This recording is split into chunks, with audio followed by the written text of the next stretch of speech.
And once again, I want to say greetings to each and every one of you, Aquaba, and welcome.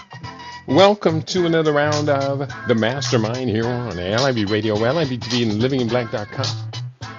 My name is Kedia Wadu, and today's date is Sunday, the 11th of January, 2026 in the Western Gregorian calendar. This corresponds to the year 6266 in the Kemetic calendar, to which we've realigned our cultural clock. Welcome to the seventh millennium. You have found your family in a peaceful place here on LIV Radio, LIV TV, here on livinginblack.com. And let me welcome into the program for today your brother, our brother, Brother Dawara is in the house, Aquaba. And welcome to the stage, Brother Dawara. How are you today, Lion? Thank you, Baba. I am doing well, Okay, let fighting me a get little this bit of cold. microphone. Oh, okay. But Okay, we got you up and hello to live and you. direct. Bear with me. I got one more button I got to push to put you in the right audio. And let me get this right. Audio is here we go. Okay, I have you in my ear now. You say you're a bit under the weather, huh? Yeah, a bit under the weather, but sipping on some tea right now, and just wanted to say Ubuntu Ma'a to you and the global LIB radio family. Great to have you with us today. Baba Junius had mentioned last week that he would not be able to be with us this week, so we'll do the best that we can to double the size of our brains, or at least double the size of mine, to fill in that gap. So Baba Junius is appreciated fully for what he brings to the program. Indeed, Baba. Absolutely, and Ashe. Ashe. What's happening in your world? I know you have some exciting news that's always going to be going on in your world. Well, I appreciate that. I think what's on the forefront of my mind is really trying to build a community from the grassroots level up. And that simply means connecting with like minded Africans that have a similar vision, and being able to try to put some things on paper and to get some things done. Be that a Saturday school, be that some international investing, or just some healthy vegan living superfood potlucks. Yeah, that's right. That's very clear. Here, wait one second. I gotta turn on the right camera for today. And I've been sitting here. I thought I had plenty of time to get ready for today. And then I'm Mhm. sitting there over here spacing out. So let me turn on the visual effects. Where are they? And here we go. And almost there, almost there. Bear with me. The Take your time, brother. mastermind. Hmm. Okay. We are up and live and direct. I had to turn my chroma key on. So Hmm. people aren't looking at me in the studio sitting in front of a green screen. You're actually looking at me in Ghana in the future, sitting in a Kuchi Chagalia village. And And indeed, how wonderful it looks, Baba. How wonderful it looks. yeah, and when you talk about change and improving our ability to manifest for real as Hmm. opposed to merely rhetorical manifestation. That's a very, very key important point. This is the time of the year when many people make their New Year's resolution, and I myself have resolved to talk less, do more. Mm-hmm. Now, I part of we what I do is to talk Right. professionally. True. So, but insofar as saying I'm gonna, no, we could do better than that. I wholeheartedly agree, Baba. I am on that same trajectory. I think sometimes we get very well versed, no pun intended, Hmm. in talking about what we want to do, what we're gonna do, woulda, shoulda, coulda, and at the end of the day, there's no small number of African proverbs that talk about the one who finishes versus the one who talks about finishing is uh, is more valuable. And so I agree. Sometimes humility precludes us to just stay quiet, to be humble, to be self controlled, to be self disciplined, and to do the work. Yeah. To do the work. And looking across our broader community, the so called Pan Africans and black nationalists and others who are friendly to our ultimate destiny on this planet, there is a great imbalance between talk and action. I mean, we could talk about, there's so many things we can do, not Right, just talk about, we can do with a $1.93 trillion annual spending consumption budget. But right. consumption is, as you know, a long ways away from actually building that which you do consume and which others can consume too. Exactly. I think it's a switching of the mindset. And if I'm to be perfectly honest, I think that the the victim mentality is a large reason why we are stuck consuming instead of producing. Hmm. When you speak of this victim mentality, can you describe it a little bit more? I know what you're talking about, but we could ask who is guilty of this victim mentality? Sure. Well, I think post 1968, with the advent of materialism and feminism and the welfare state, the importation of debilitating drugs flooding into our Hmm. community, these are some of the things that have crippled us.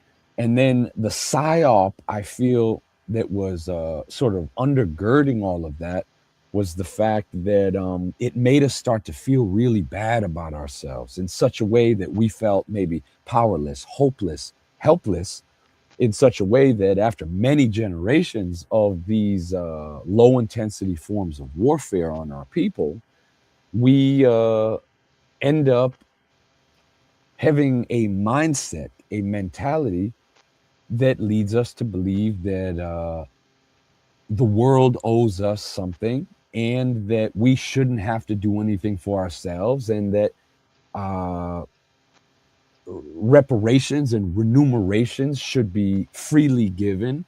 And we've been weakened, we've been softened in such a way that our self determination has been whittled from within us.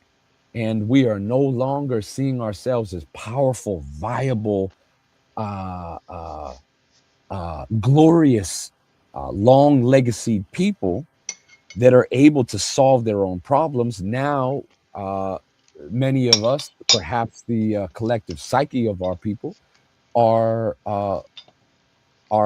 are so entitled in our victimhood that we expect everything to be done for us, as if we are babies, as if we are unable to take care of ourselves. Wow, that's quite an indictment. I can't say I disagree with any word of that. You Mhm. did mention after 1968. How did you come to determine that number? That number comes from Baba Obotashaka and two of his books, The Integration Trap Generation Gap, as well as The Return to the African Mother Principle of Male Female Equality. Both of those Hmm. books, he stipulates post 1968 as the real damage that occurred to our people.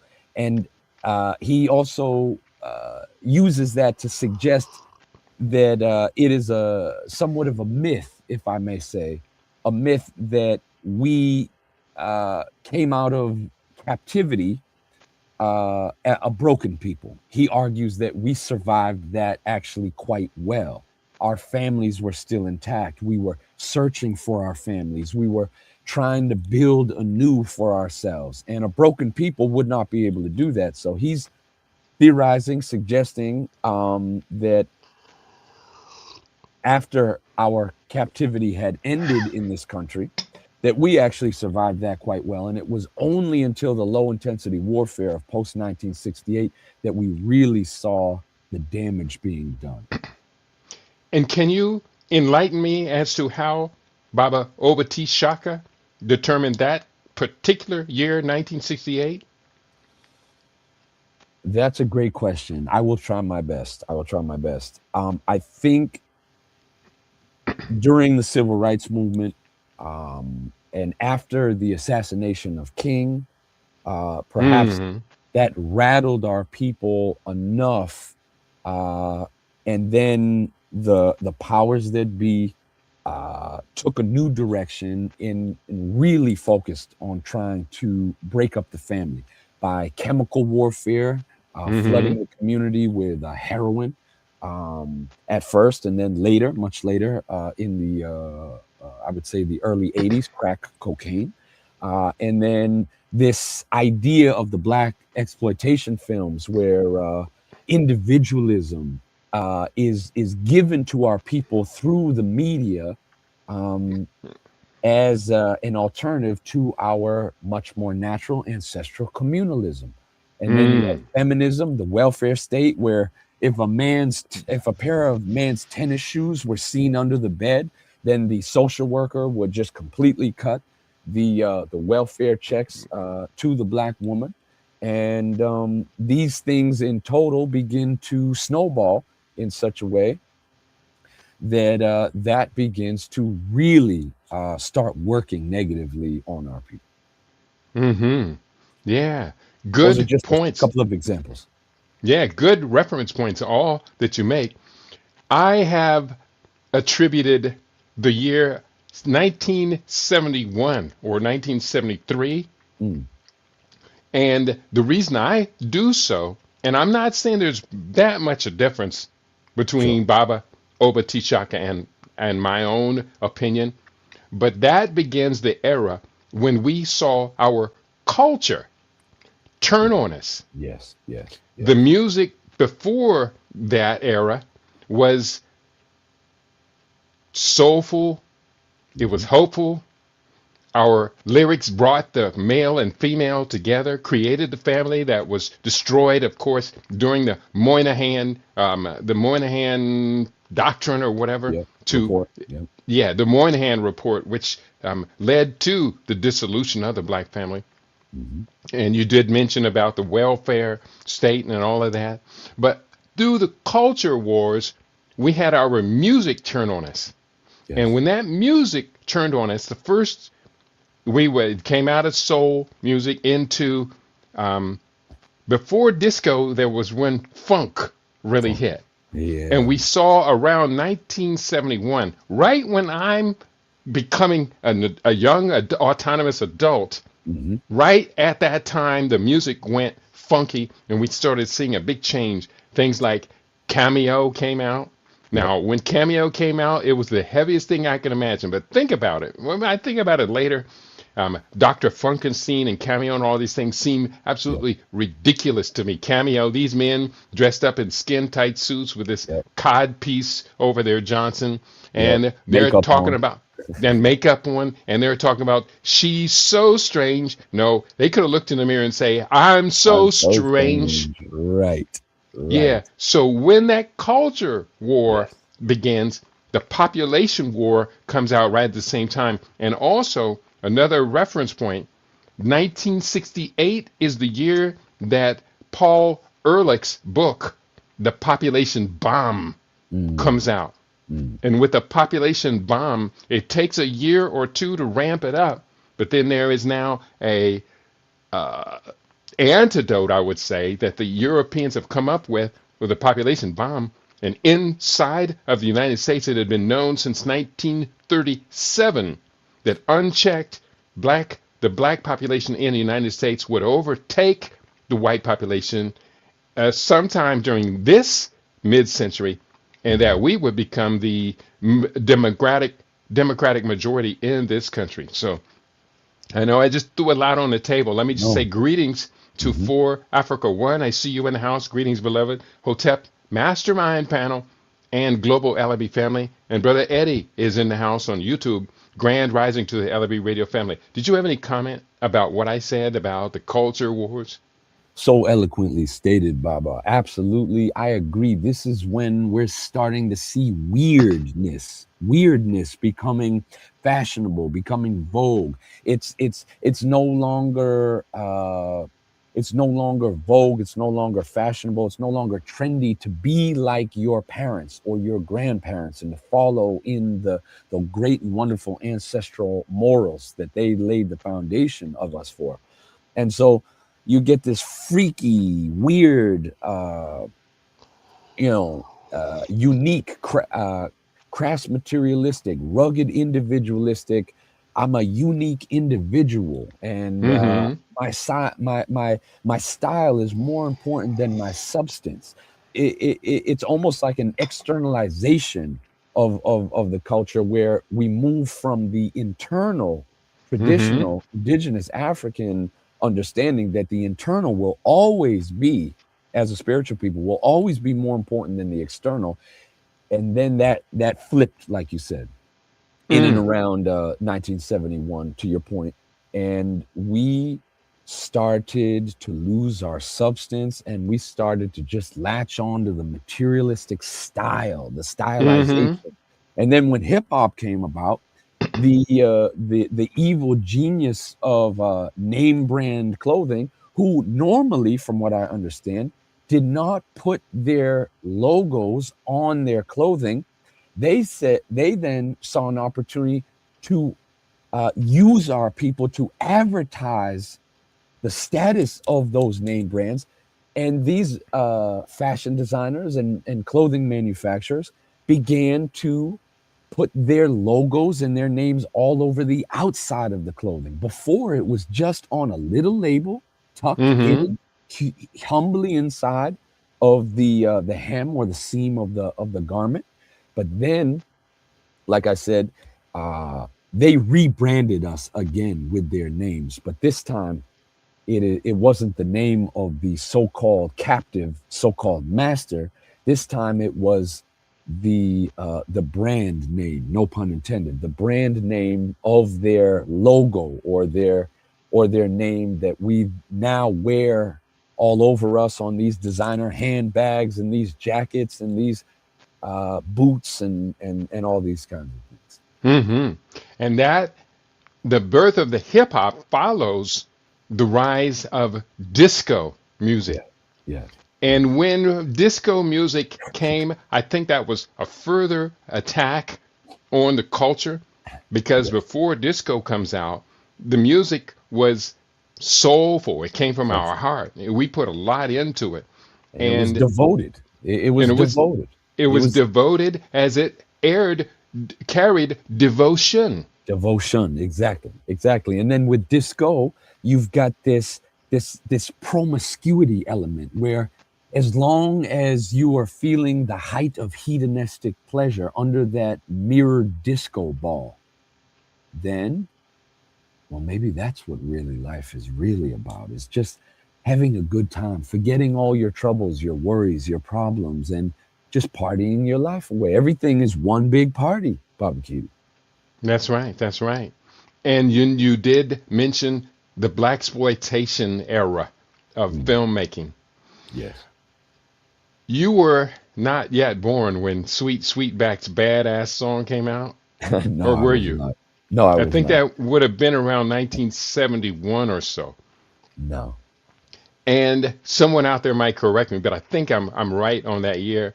Hmm. And with that movie, and I never saw it in real time. I never saw Sweetback's Badass song. That was the name of the song of the movie. I never saw it until probably the 21st century.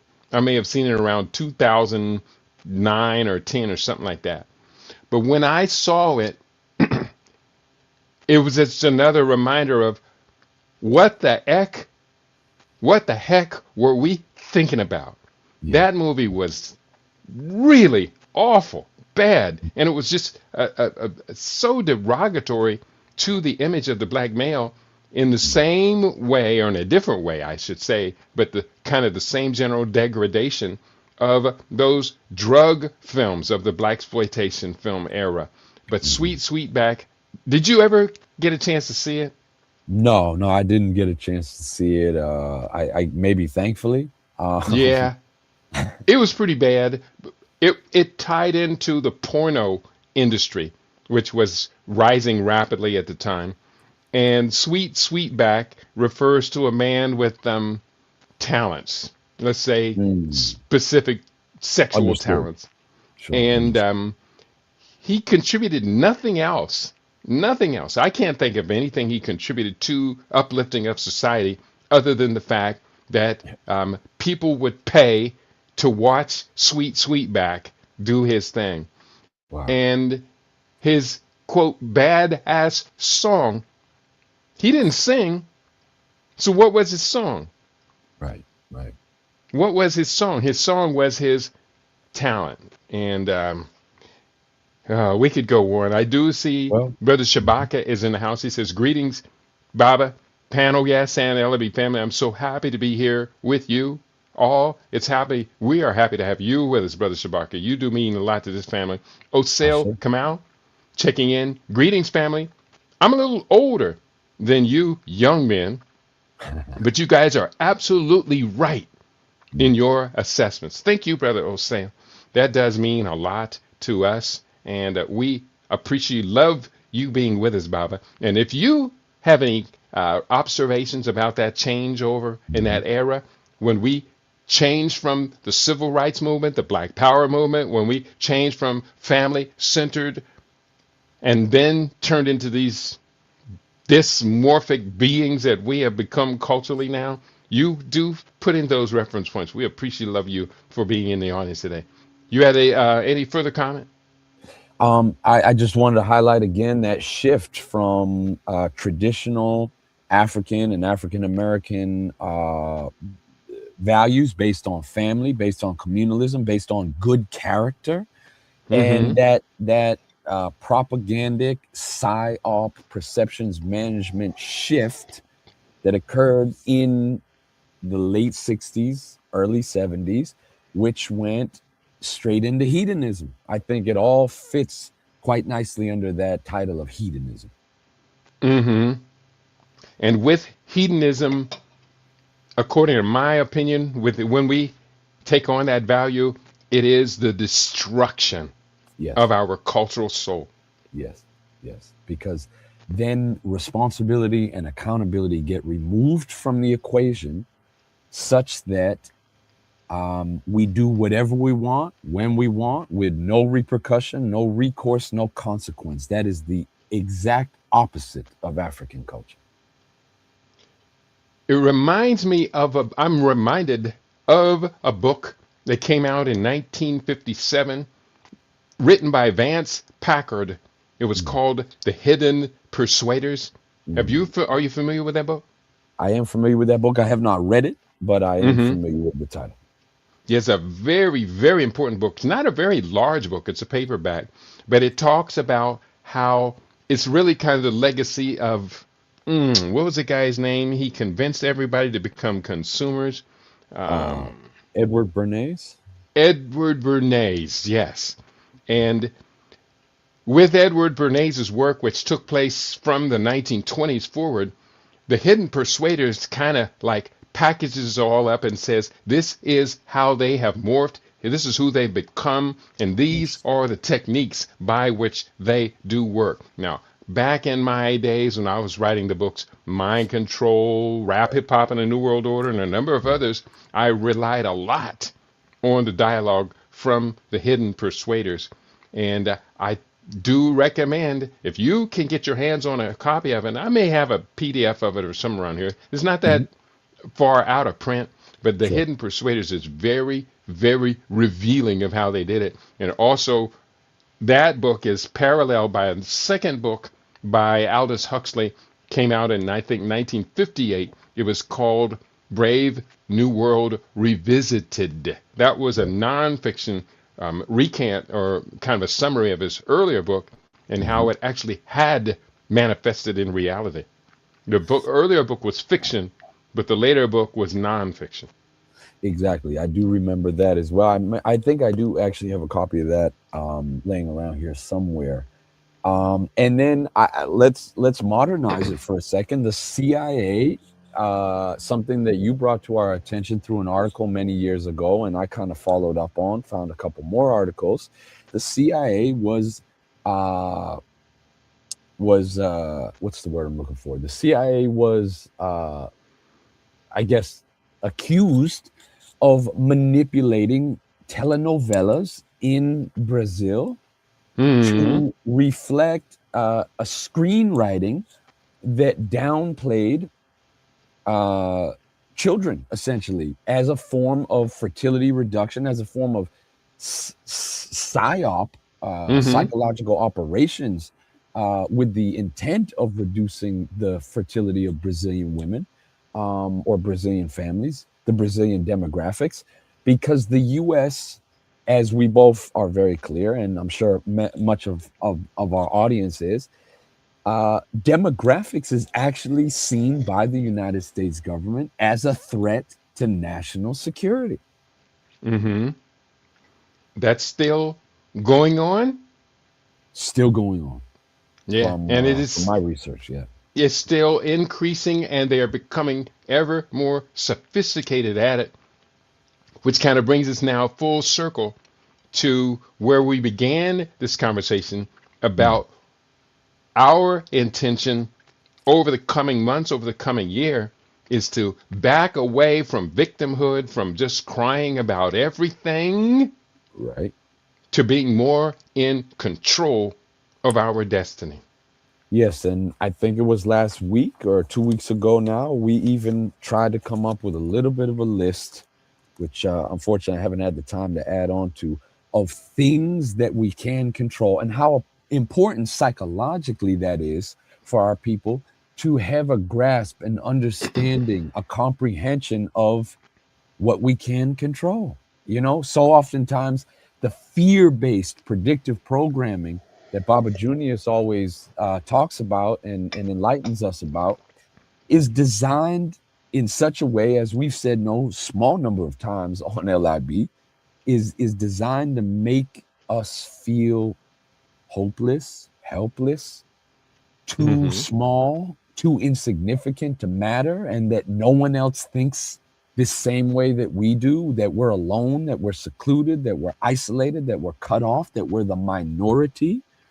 And that is part of the perceptions management, part of the PSYOP, is to make us believe that we are, in fact, out of control and that we have no control. But that is really not the truth, is it? And so I think all of us it would be in the best interest of all of us to start making a list uh, of the things that we can control. And we mentioned There you go. growing our own food was one of Mm-hmm. them. Creating a list of like minded collaborators. We can Mm-hmm. control our longevity by reading your books, our holistic health and wellness. We can be our primary healthcare system.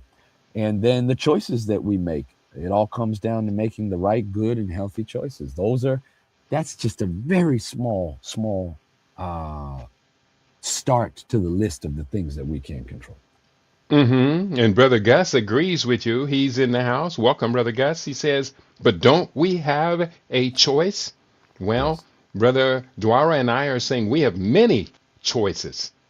We have many choices. One choice that I choose to make is to begin to disconnect to some extent. I still use social media to promote our ideas, but to disconnect somewhat from social media. And if the social media does not feed something that I can use to empower we, then I'm going to turn it off, discontinue it. And Exactly. that definitely includes watching so many salacious and advertising Mm, YouTube video shorts. right. Many, and which we reported last Sunday, last LIB Mastermind, we reported that directly affects the medial prefrontal cortex, the executive reasoning function of the brain, as well as other parts of the brain. I would argue it stimulates the amygdala as well, the fear center. And Mm-hmm. It causes anxiety. It can cause depression. It causes addictive behavior. It causes insomnia as a result of that addictive behavior with the endless scroll. And further, uh, it impairs our ability to make the right choices. Going back to choices, the right decisions, the right choices. And so, yes, stepping back from that, especially being very careful with these devices in the hands of our children. Mm-hmm. And I think I can pull up from last week if anyone's interested the short list of things that these shorts and these TikTok reels due to the brain, including significantly shortening the attention span. Yeah, you did post up that link, and I put it up for everyone. If you can post that again into the Mhm. private chat, I'll post it again. Absolutely. We do see Sandra Muhammad is joined us today. She Oh, sure. writes, "I'm here to continue to learn."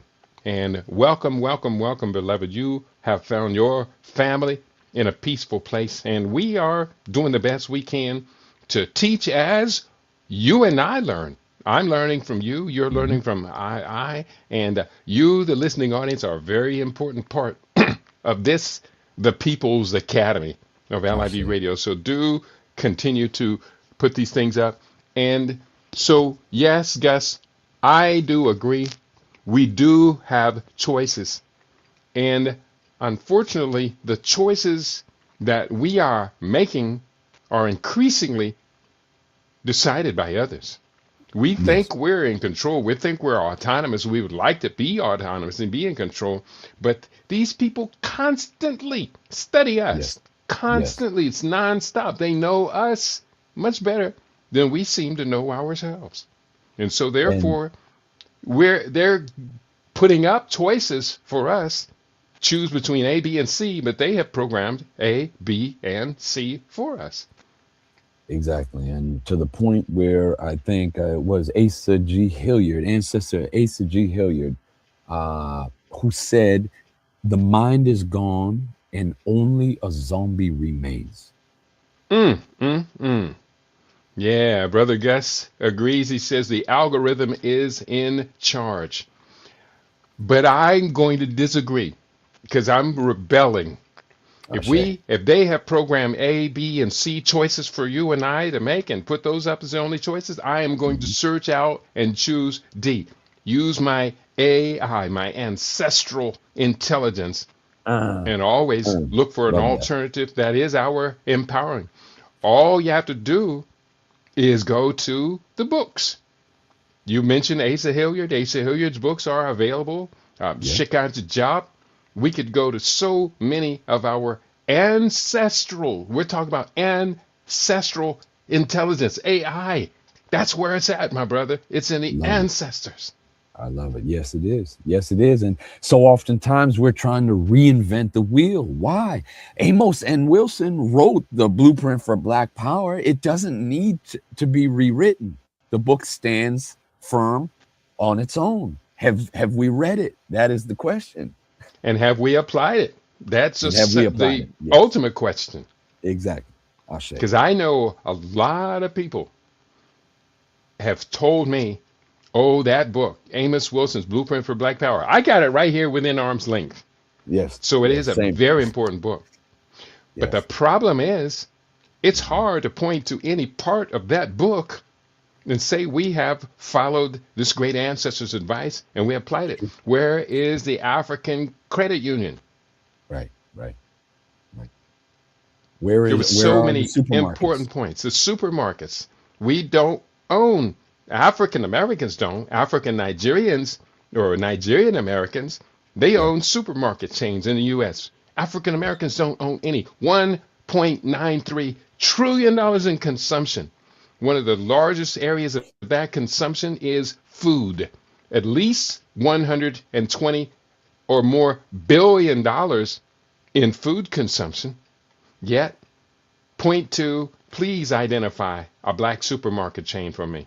I don't know of any. I know of individual stores, Right. but it takes two or more. No, it takes three or more grocery stores under the same ownership and management to be considered to be a chain. The Hispanics own over 37 of them in this country. Ashe. And then, if I may panther back on that and say that we as an African people shaped the cuisine and the gastronomy of this entire nation. How do we not control a food supply? How do we not have grocery stores when we were the primary ones to make that bland, drab, pilgrim, invader uh, A bowl of uh, gruel for breakfast. yeah, just some soupy grains, and we turned that into well, another thing Baba Obachashaka says is that we turn that which is ugly into that which is beautiful. Yeah, well, that's a definition of an alchemist, Ashe, to ashe. turn that which is dull into that which is brilliant. And so the alchemist is back. I think I shared with you the alchemist pledge that I used to do it every day, but frequently I use the alchemist pledge. Did you ever get a copy of that? Not only did I get a copy of it, but I believe that you elicited some of uh, my opinion on it when you were creating it back in 2020 for the book Panic. Mm-hmm. Mm-hmm. So That's yes, right. very familiar, very familiar. Well, thank you for your contribution to it. Alchemist Pledge belongs to all of us. I'll say And you're so very we're welcome, going to Doc. do the best we can to make it come to pass. Mhm. So, any other stories that you have pulled up for today's conversation? Well, we have what's going on in Iran. We have what's going on or went on in Venezuela, and from my understanding, there are still U.S. naval ships surrounding the country Mm-hmm. in the waters. We have a threat against Cuba by Donald Trump as the next place. We have a threat against Mexico. We have a threat against Colombia, um, and things are getting interesting. I think for Iran, this seems to have the markers of an Arab Spring or a color revolution, in that it seems like the young people of Iran are more interested in following Trump than their own leader, and I find that quite interesting. Yeah, it's kind of hard to tell. I'm always very, very cautious when examining these Sure. explosions of street Yes. protests and things in Iran Yes. because we know they are orchestrated Yes. by the enemies of Iran. Yes. And it just doesn't seem right to me. There's something about it I can't put my finger on. I I have agree. known a number of Persian people all throughout my life, and I always knew them to be rather classy, dignified, and gentle, loving I agree. people. Yes. And it just doesn't seem to line up with the idea of this over oppressive Stalinesque regime that the Right. U.S. always portrays it to be. While they can say what they say about Iran, but we can see these protests are taking place in the United States across the country Right. right now, today, Yes. massive protests. Yes. And so um, I I know that there are problems between Iran's regime and its people, Mhm. but what they're overcoming with the Islamic Revolution Mhm. was much, much worse Right. under the Shah of Iran, the dictatorship, and under the dictatorships of the oil cartels, et cetera, et cetera. So I don't know if I'm convinced, although you and I look at the videos and they do seem outrageous. That's a part of that social media Right. that I want Right. to disconnect Exactly. from. Because if I can't do anything about what's happening in America, I certainly Right. can't do anything about what's happening in Iran other than just despise them because the U.S. propaganda machine coaxed me into that. Exactly. No, great point. Great point. Um, a couple other things I have on the table. Ultra processed food is really being highlighted now through MAHA, the Mm, Make America Healthy Again, mm.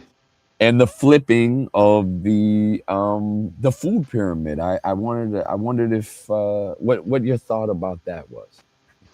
I saw a picture of the so-called new food pyramid today. Uh-huh. I couldn't even get my brain to look at it. I couldn't even figure out what are they selling. Yes. They Yes. put meat and cheese and everything right next to vegetables at the top of the pyramid and Yes, grains at they the did. bottom. I couldn't Right. figure out what are these people planning for us to eat. They're just. I think the new food pyramid is just absolute chaos and confusion. I agree.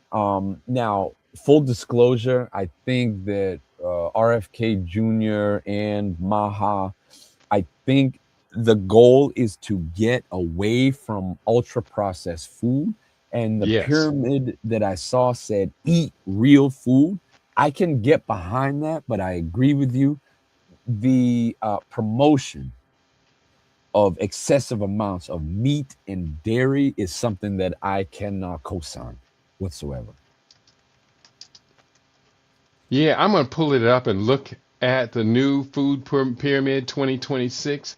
Sure. Pyramid Hmm. 2026. I'm gonna look for an image of it and see, because I just glanced over it just real quickly this year, Uh, and I'm looking right now.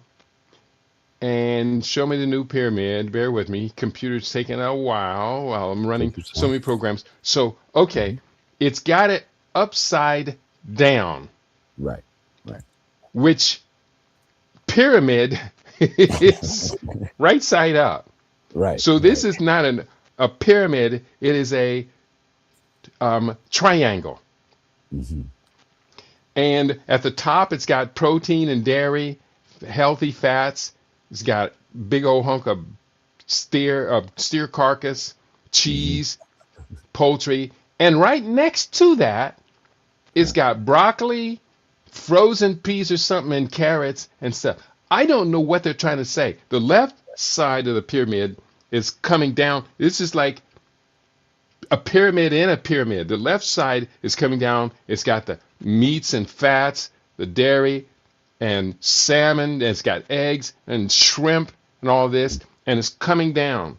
So I don't know what they're trying to say. I clearly think this is absolutely, thoroughly confusing to me. Now, I'm yes. not confused at all about what I'm going to eat, but that's just confusing to everyone else out there. I guess you can just pick whatever you want off of this pyramid. And they got So bananas on the lower end of the vegetables, bananas and grapes going down to bread. I don't eat bread. right. No, it's true.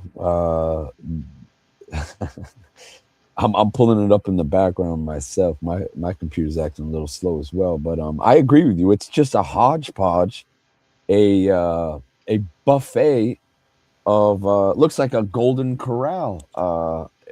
Well, matter of fact, I think it's worse than that because Golden Corral is not serving bananas. I'll tell you that much. Okay. I do see Queen Mother Kashiba has joined us in the chat. Welcome, beloved. She writes, Hotep family, why, when this trash creeps into our culture, nobody speaks out about it?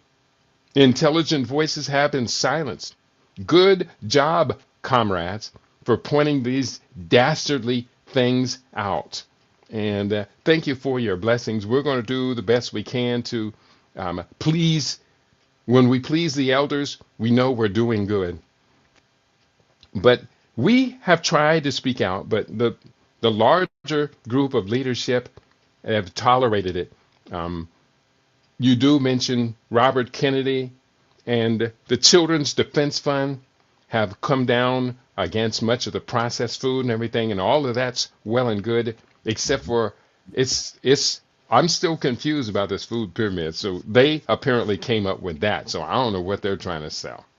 Yeah, I'm looking at it now, and you know, in English we read from left to right, and so it's almost Correct? saying that this meat and cheese and turkey and whole milk and these eggs and these shrimp and all that. It's almost like they're saying that's the most important. That's how I'm artistically reading into it, and then the vegetables are almost an afterthought at that point. The fruit and Mm-hmm. vegetables.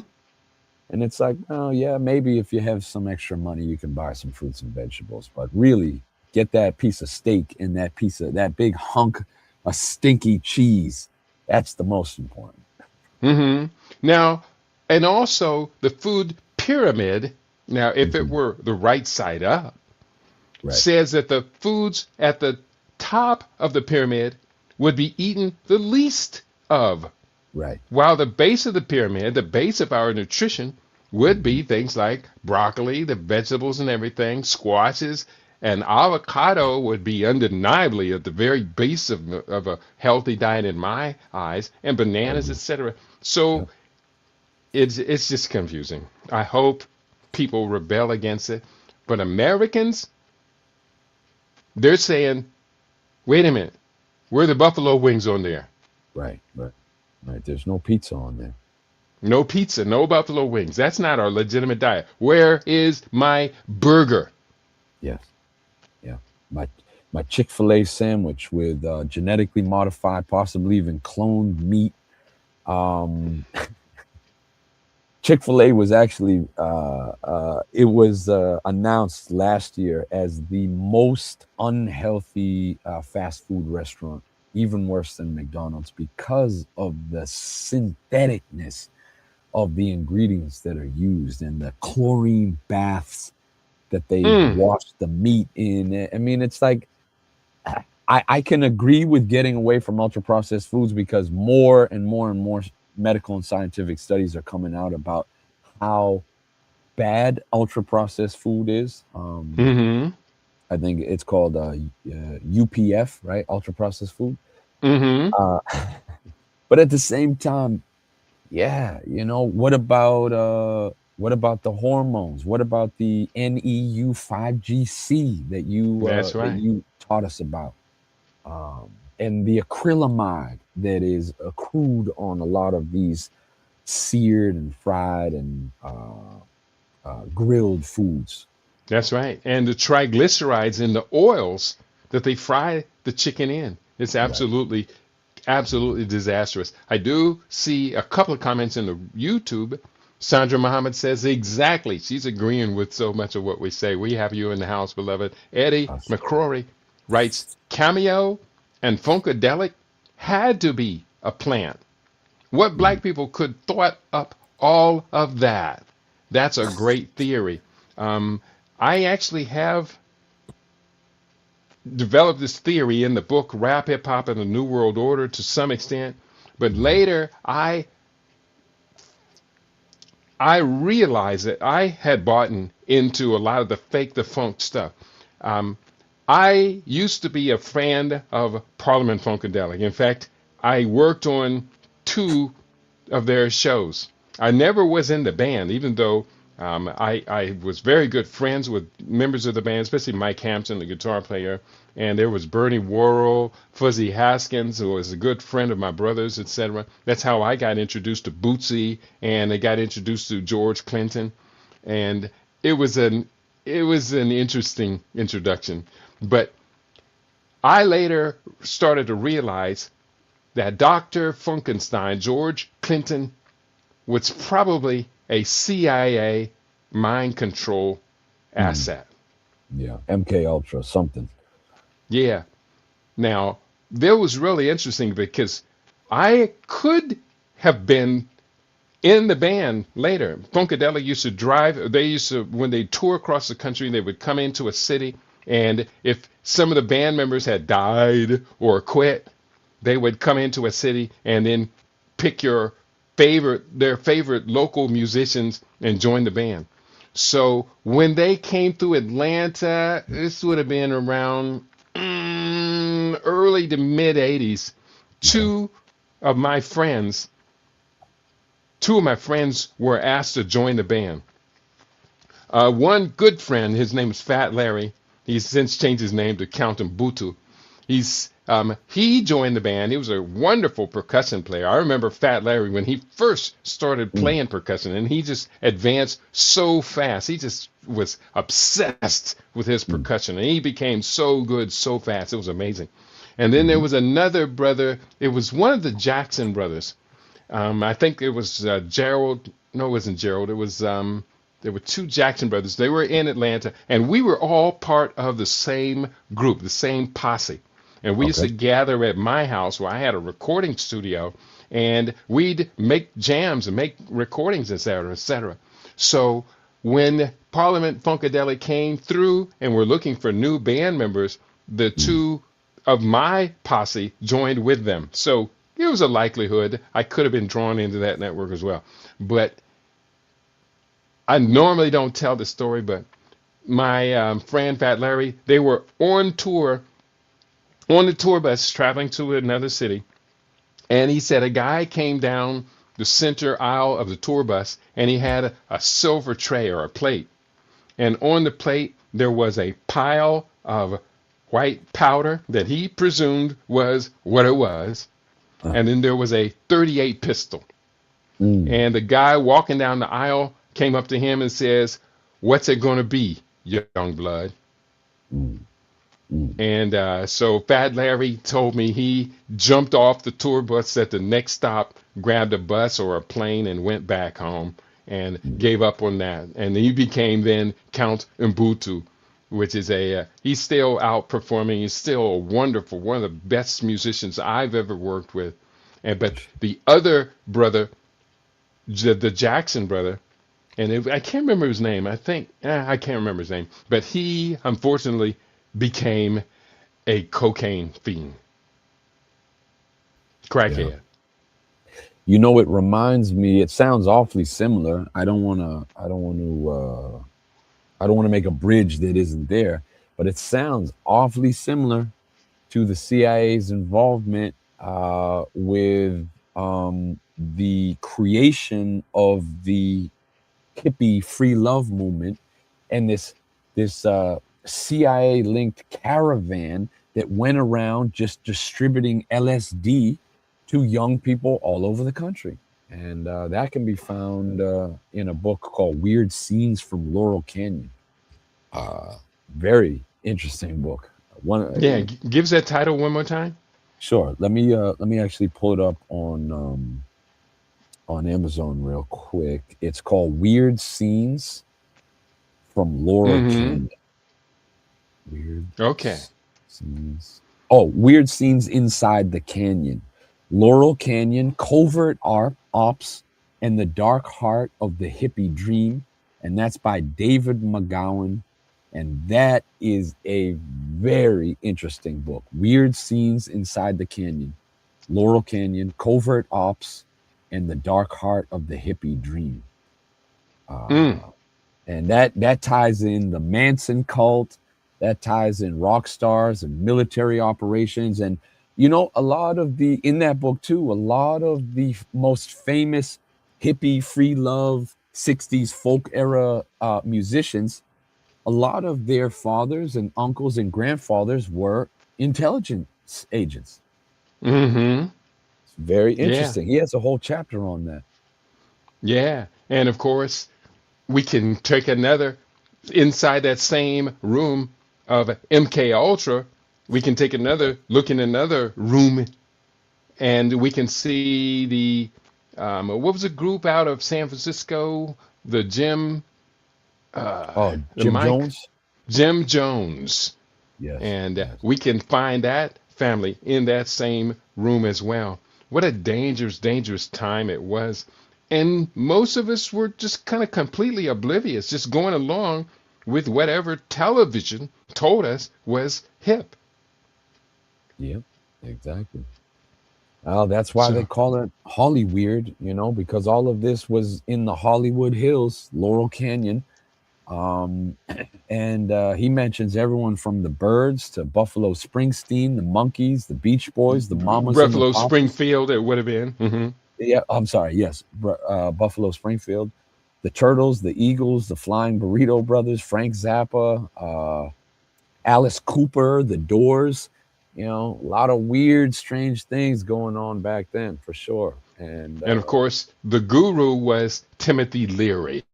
yes, exactly, exactly. And Timothy Leary has been directly linked to Yes, CIA manipulation and mind control. yes, and MK Ultra. I've heard that as well. Yeah, absolutely. So that's a So, phenomenal, very well researched book. hmm I'll so the research is there, the mhm. stories are there. Why are we not reacting absolutely run, turn, and run to the hills away from it all? Of course, could it be because money has been added to this whole element to keep it all going?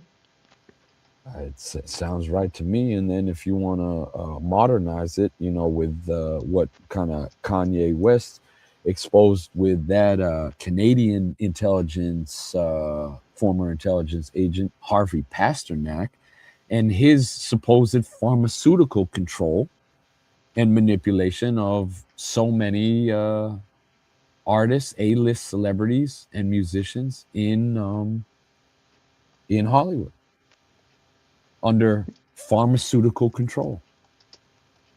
And I just posted. Someone asked about the name of the book. I posted the name in the private chat, and I can put the link up as well if you want.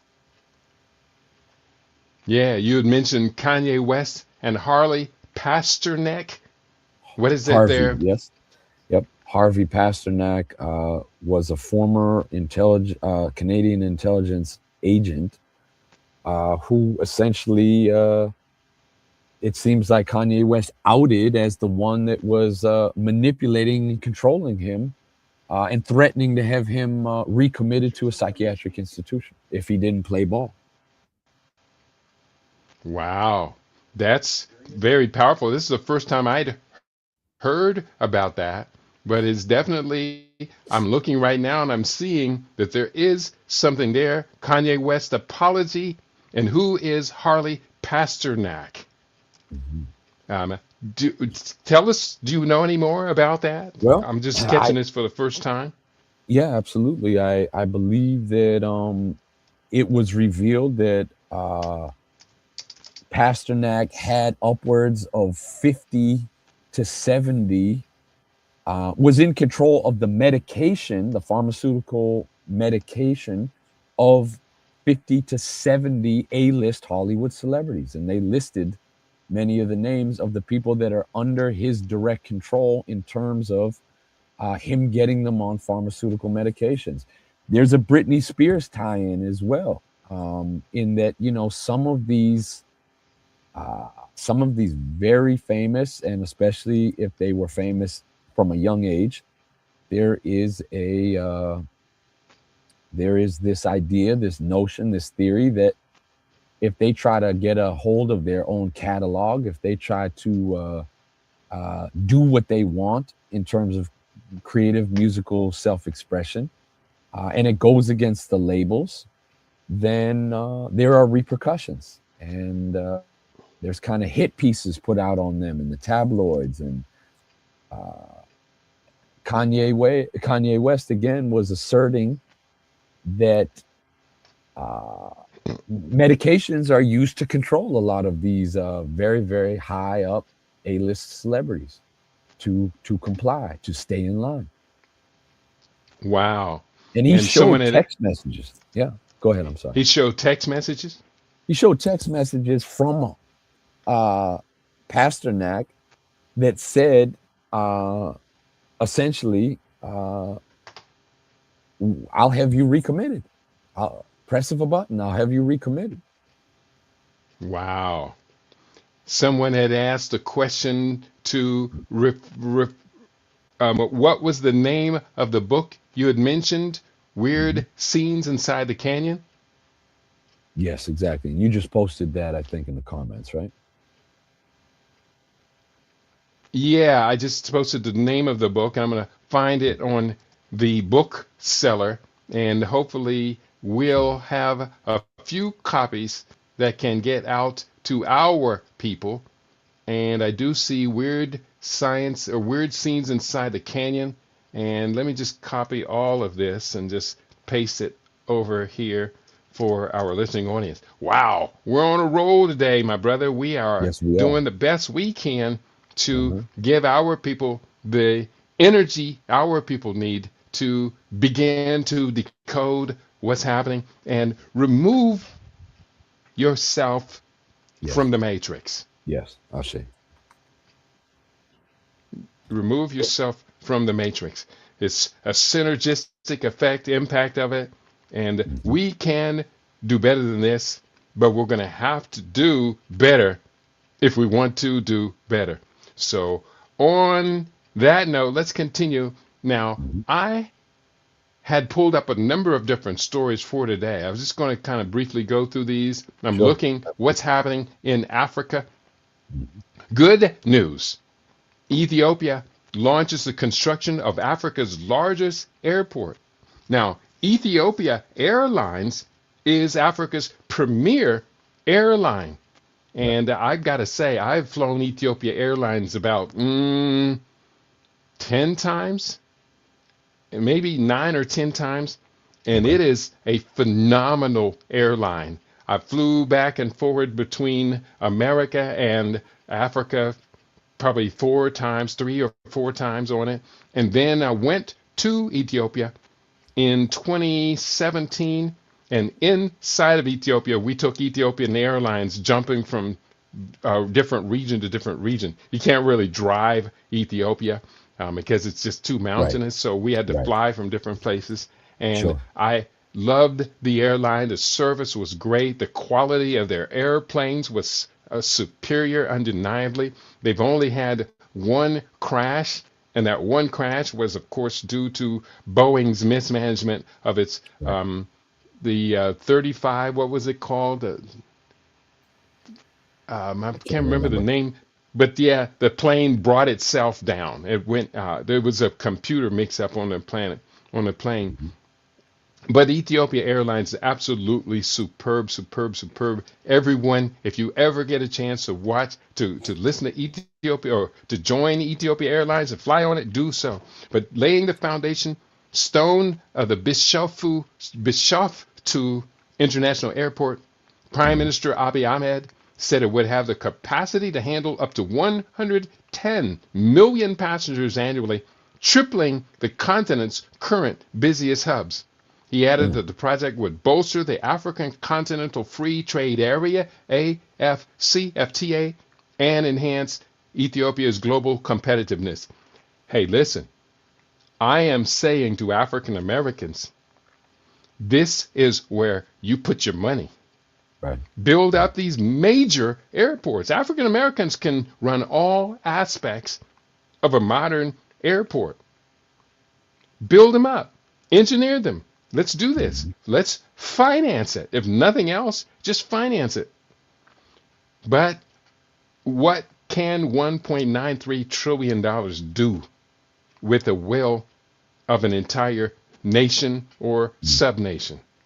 Hmm. It's very true. And if I may quickly echo your sentiments about Ethiopia Airlines, I remember the first time I flew on Ethiopia Airlines, I was just smiling wider than I had ever smiled before because the pilot was black and he came Mm-hmm. out to greet us actually. The pilot Mm-hmm. was black, the all the stewardesses were black. Um the even on the safety card, that's tucked in that little folder in the seat in front of you, uh Mm-hmm.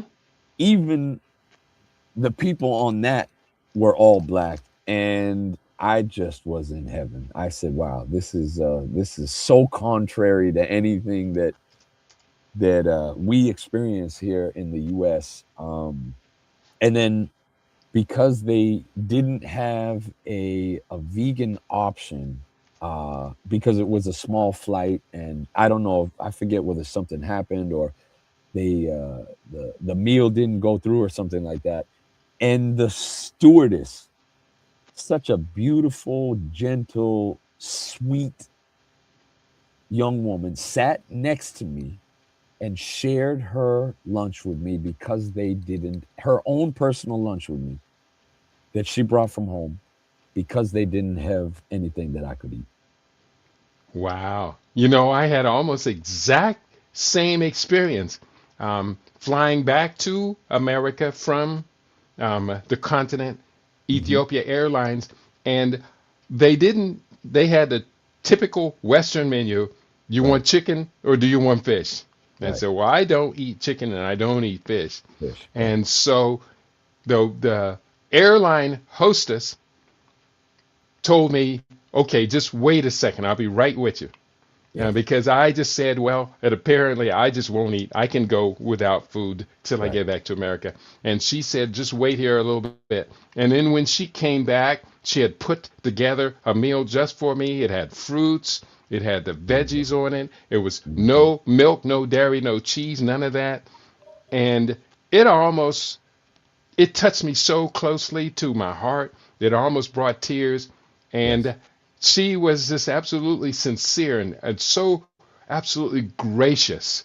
yes. And I just fell in love with Ethiopia Airlines. Of course, Ethiopia Hmm. Airlines paid for my entire trip to there because I was supposed to be Right. like an ambassador or a media figure to come back and now inform our people that Hmm. Ethiopia is the place that we have not yet visited, but we That's got right. to all visit as soon as possible. Yes, yes.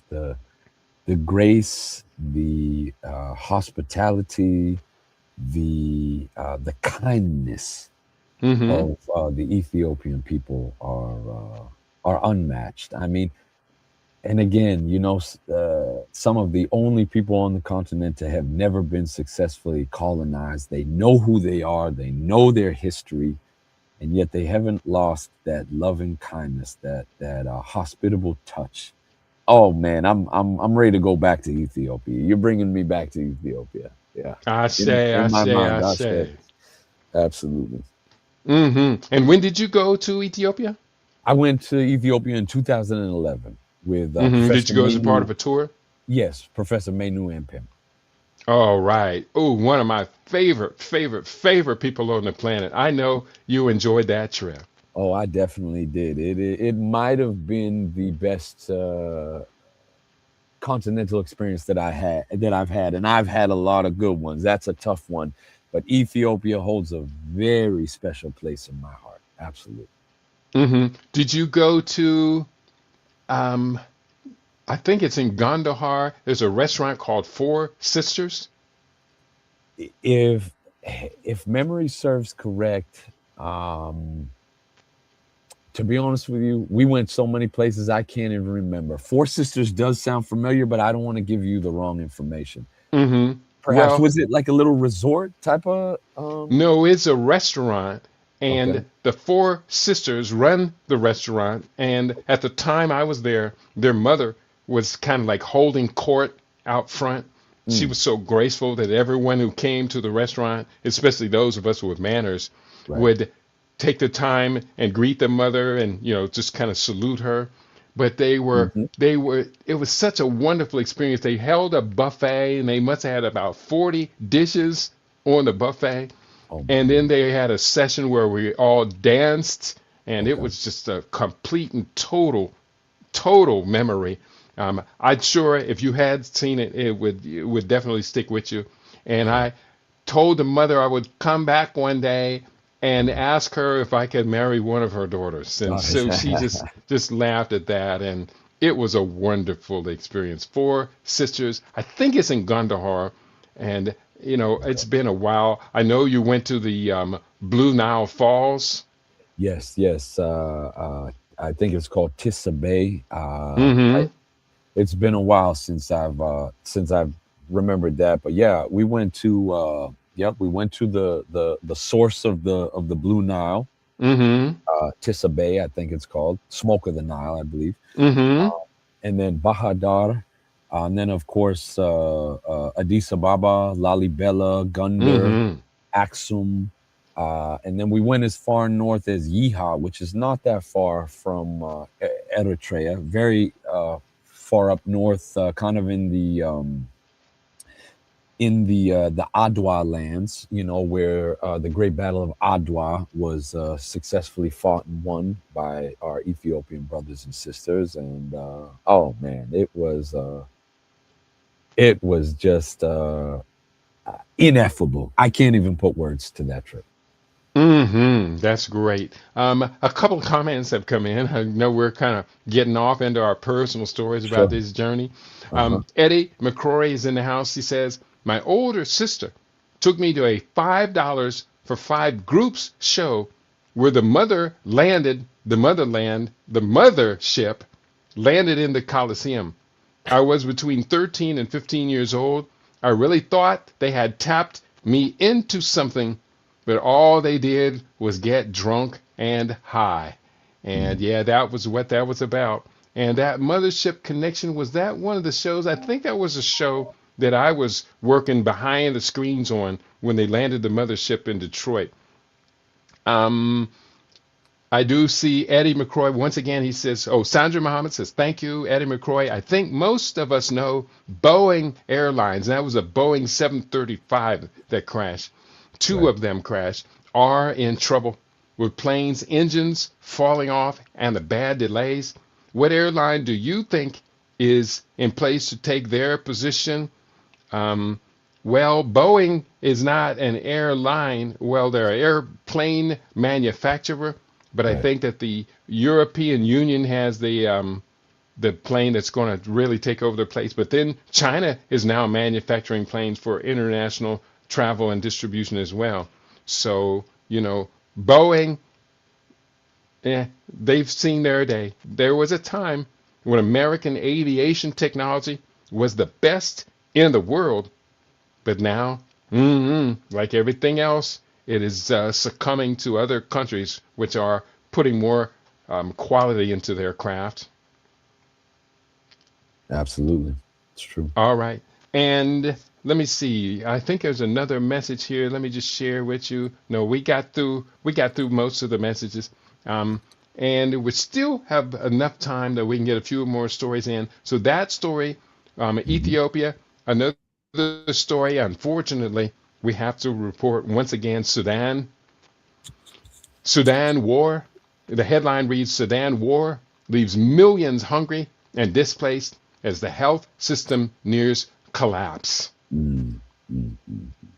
And I know it's hard for people to remain focused on Sudan when there's no good news at all to come out of there and the Right. peace initiatives appear to be absent, completely absent. But please, people, don't give up. Don't give up on Sudan. Please do pay attention and find a way, somehow, some way, to manifest your will in the in Sudan. Because if all of us of Africans are on the same in the same family, Sudan Mm. is a bleeding wound in our heart. Yeah. I see. And we're Uh, talking about the Nubians. This is the beginning of culture. right. Right. Trying to get that book that I always recommend about Sudan, written by a Pan African Sudanese brother who really spells out what's going on there and that whole situation. He lays it out very, very clearly. Kingston at the crossroads. Just dialing this up in the background here. Hmm. Yeah, the situation in Sudan is incredibly complex. There's so many actors in it. Yeah. Some of the actors are not necessarily trying to be belligerent, but they are contributing to the belligerence there. The Chinese have deep interests in Sudanese oil, and the Chinese, in pursuing that oil, supported Bashir. And Bashir, with the evil dictator of Sudan, brought the country to its knees and Hmm.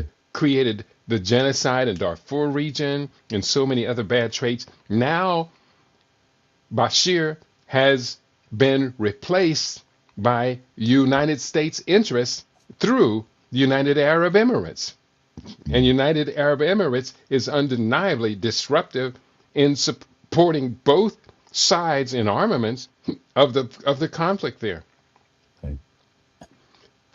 So the United Arab Emirates, in my mind, is absolutely a demon force there in Northeast Africa, I and agree. we can do better than that unless we do nothing at all. Mm, mm, mm. I did find the book. It is called, I'll post it up in the private chat. It's called To Be or Not to Be, Sudan at the Crossroads, a Pan-African Perspective, a Black African Nation, underdone by the ideology of Islamo-Arabism.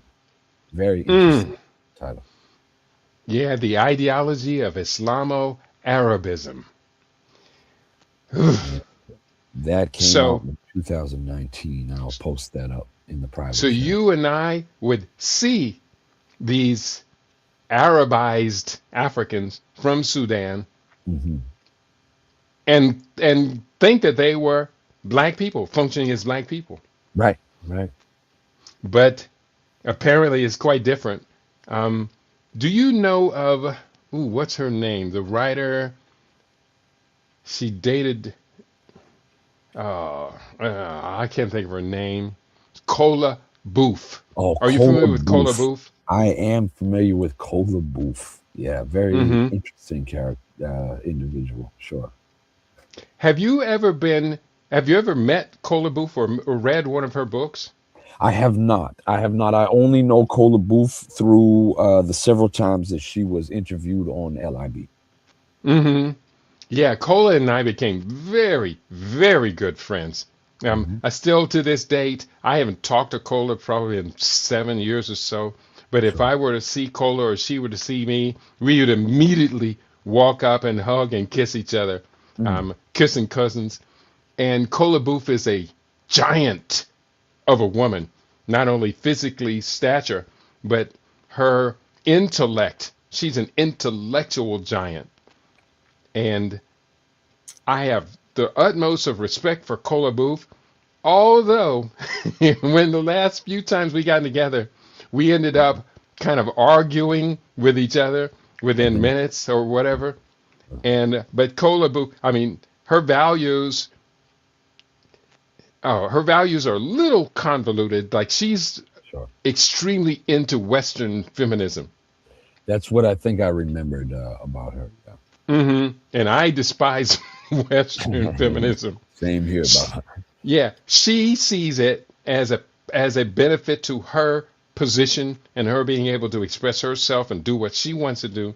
But at the same time, I am of the mindset that I do what the elders sanction. Right. And if Right. the elders don't sanction stuff, then I'm not going to participate in it or sign on to it. And we do know that our Pan African elders and scholars do not sanction Western feminism as good for black women. No, Isn't that not at true? all. That is very Hmm. true. And I think something that is a viable alternative is Clenora Hudson Weems's Africana womanism.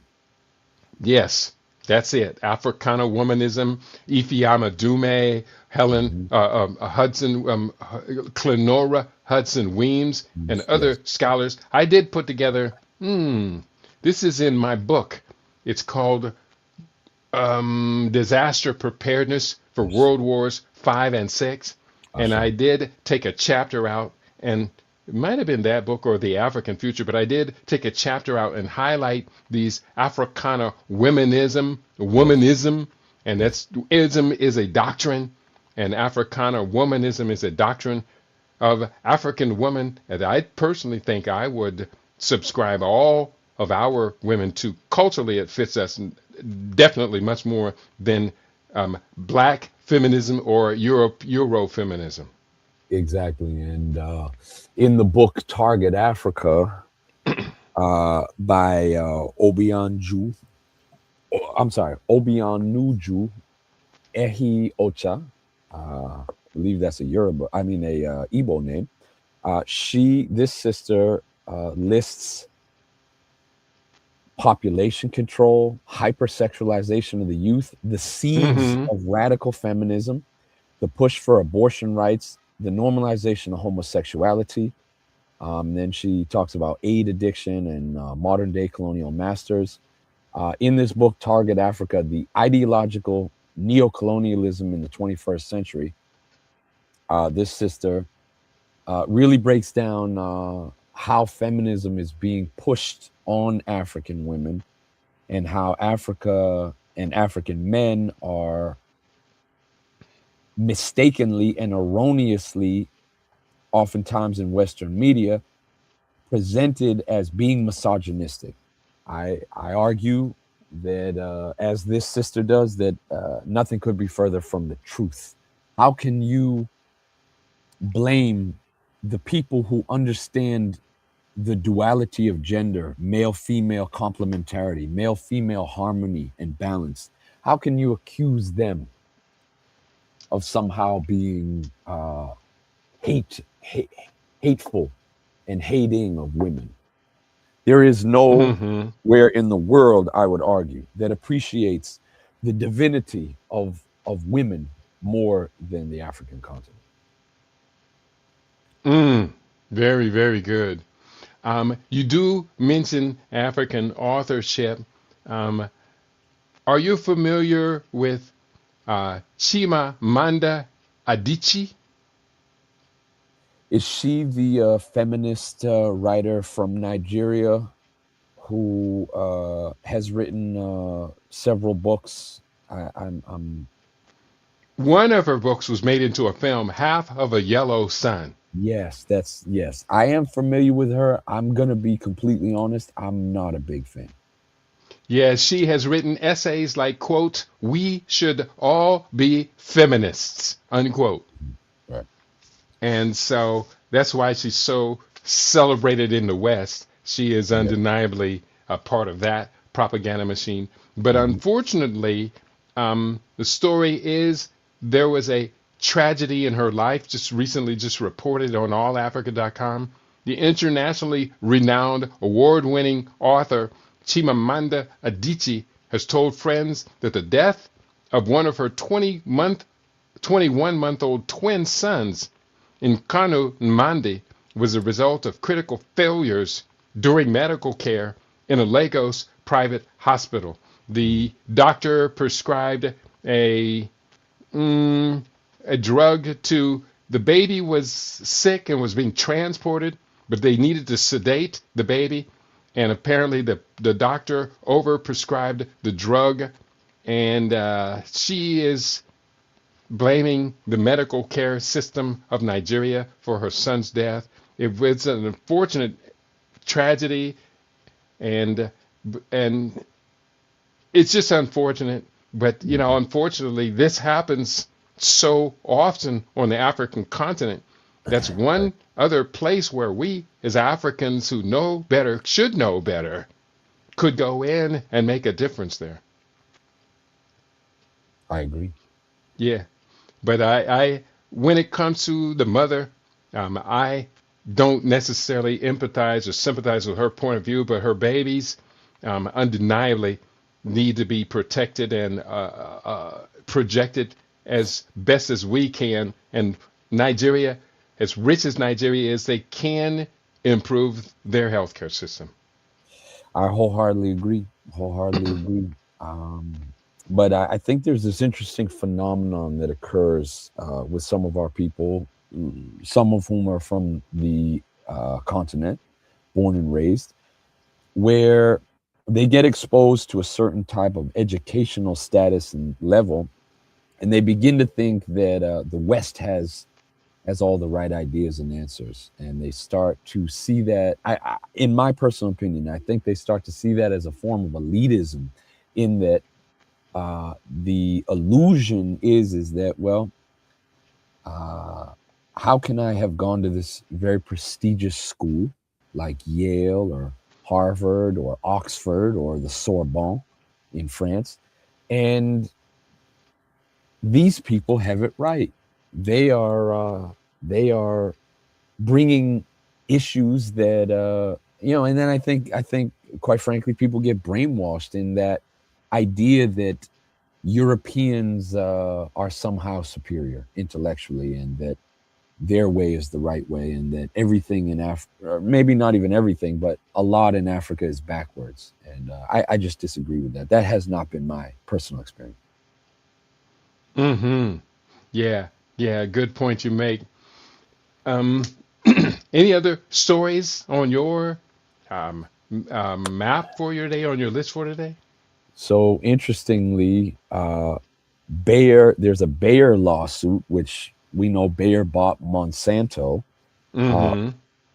this Bayer lawsuit claims that Pfizer, Moderna, you and I believe Johnson and Johnson used Monsanto's GMO technology to build COVID-19 vaccines. Mm. Is that not a bizarre one? Let me That pull up. that Pfizer used technology that Bayer developed for the COVID vaccines. Yeah, that Pfizer. Okay, so Bayer on Tuesday filed a federal lawsuit according to Pfizer, Moderna, and Johnson and Johnson of unlawfully using mRNA optimization technology originally developed by Monsanto, who was bought by Bayer, by the way, to Mm-hmm. genetically engineer crops as the platform as their platform for COVID-19 vaccines. Reuters reported. Bayer acquired Monsanto in 2018. There's this very funny thing, or maybe not so funny, that this one guy, I think it was Nicholas Hulster. It's saying wrote on Substack, one of the world's largest agrochemical companies, responsible for mass harm through its highly toxic herbicide glyphosate, is now in federal court claiming that the deadly COVID-19 vaccine platforms were built on stolen genetically modified organism technology. And he was saying that kind of tongue in cheek, as if to say, like, this is just even crazier than we could have ever imagined. Wow. Yeah, I do see the story. I see it up on the Independent, which is, I believe, a newspaper out of UK. Bayer sues multiple COVID vaccine makers in a lawsuit over mRNA technology. Man, I'm sure glad that I never got that injection. This never seems to Yeah, end. no. Is Sorry, you're Garrett? breaking up a little We've bit, done Baba. a program recently on it, which talked about. I think I bear with me. Let me close out. And we've done a couple of programs about the mRNA technology and the disaster it caused amongst the people who took it. And Yes. this only adds to the problem there. Hmm. But boy, to everyone of our people who took it, and I know some of our listeners did take it, what the heck were you thinking of? Yeah. Could you not see this all in real time? I mean, I we have, should, of all people, we should have never, ever, ever done that. yes. I contend that the litmus test of our people's trust in our historical captors, colonizers, is whether they rolled up their sleeve or not. Mm, That yeah. was the litmus test. Are you are you are you down with the program? Are you in the matrix, or and have you been rocked to sleep, or are you very clear that as Peter Tosh said, in Babylon, that which is good for you is portrayed as bad for you, and that which is bad for you is portrayed as good for you. That's right. That's right. Um, so true. in now that the COVID vaccine is not a vaccine, now that that injection caused so much havoc, are people going to improve their ability to take care of themselves, or are they going to just say, oh well, and then go right along? Because I do know of a number of people of African descent lining up for flu Yeah, vaccine as well as getting their new COVID updates. Jesus Christ. yeah, yeah, yeah, Now I said Jesus Christ. That's who I'm blaming. yeah, yeah. Well, Jesus got you so messed up in your head you cannot decide even what to eat to be healthy. Now, my Christian cousins are mad at me right now. Don't worry, get over it. I'm not hurting you. mm, mm. Queen Mother Kashiba is in the house. Should we be involved in the protest against immigration control or ICE? Is this our fight? UAE, and there's a second question. UAE wants the arable land, especially the land where the gold mines are. They're right. UAE is after Africa, especially southern Sudan, where the gold mines are located. That Oh, yeah. is true. Should we be involved in against protests against ICE? Waste of time, I would argue. Eh, It, yeah, it's I don't do it, so I obviously agree with you. But at the same time, our people need to be doing something. And it reminds me of the Black Lives Matter. yes, yes, exactly, Now, exactly. there a lot of passion went into it and Yeah, across ethnic lines. But in the end, everyone just kind of forgot about it and dismissed it. Of course, ICE is very disruptive, and they are now at the stage of shooting American citizens, just like yep. they're accusing Iran of shooting its citizens. So I don't I don't protest. So if I you're think asking me that, Queen Mother, I'm going to say no. I'm not going to get involved in it. right. I think it goes back to what we talked about in terms of what we can control. Yeah. We're going to be hard pressed to try to control that, let alone oftentimes as we know there are deadly consequences to trying to insert oneself. The idea of African wisdom and using wise judgment and being discerning, you have to pick and choose your battles. And Mm-hmm. sometimes I think ancestor Baba Kamal Kambon was absolutely right when he talked about these forms of subtle suicide. Mm. Protesting for the rest of my life about all these egregious things, as egregious and evil as some of them may be, to me, that is a form of subtle suicide. My time, effort, energy, money, creativity, and resources are better spent trying to build a Kuji Chagalia village. Mm-hmm. Yeah. I agree. We're going to do the best we can to stay focused on what is going to make a difference. So, Queen Mother, respectfully, I would say no. We should not become involved in the protests against ICE, immigration and customs enforcement. Um, but if any of our people do, I'm just going to just say, hey, best of luck to you, and just be quiet about it. Yeah. I think Mama Sister Sandra Muhammad was asking for the link.